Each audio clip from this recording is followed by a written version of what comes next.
ನಮಸ್ಕಾರ ಸ್ನೇಹಿತರೆ, ಇನ್ನೊಂದು ಪುಟ್ಟ ಕಥೆಯ ಜೊತೆ ಇವತ್ತು ನಿಮ್ಮ ಮುಂದೆ.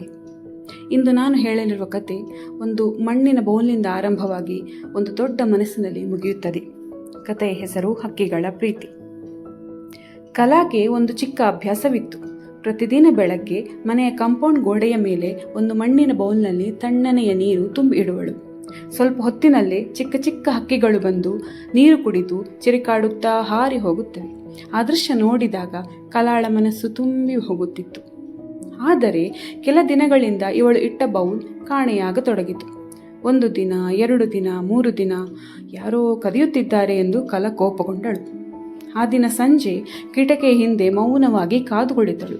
ಸ್ವಲ್ಪ ಹೊತ್ತಿನ ನಂತರ 10 ವರ್ಷದ ಒಂದು ಪುಟ್ಟ ಹುಡುಗಿ ಆಚೀಚೆ ನೋಡಿಕೊಂಡು ಬೌಲ್ ಎತ್ತಿಕೊಂಡಳು.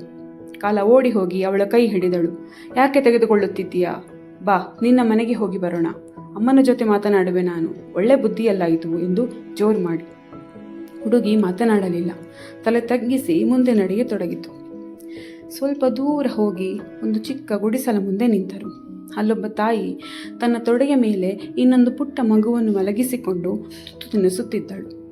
ಕಲಾ ಮಾತನಾಡಲು ಹೋಗುವಷ್ಟರಲ್ಲಿ ಅವಳ ಕಣ್ಣು ಮರದ ಕಡೆ ತಿರುಗಿತು. ಅಲ್ಲಿ ಸಣ್ಣ ಸಣ್ಣ ಗೂಡುಗಳು ನೇತಾಡುತ್ತಿವೆ.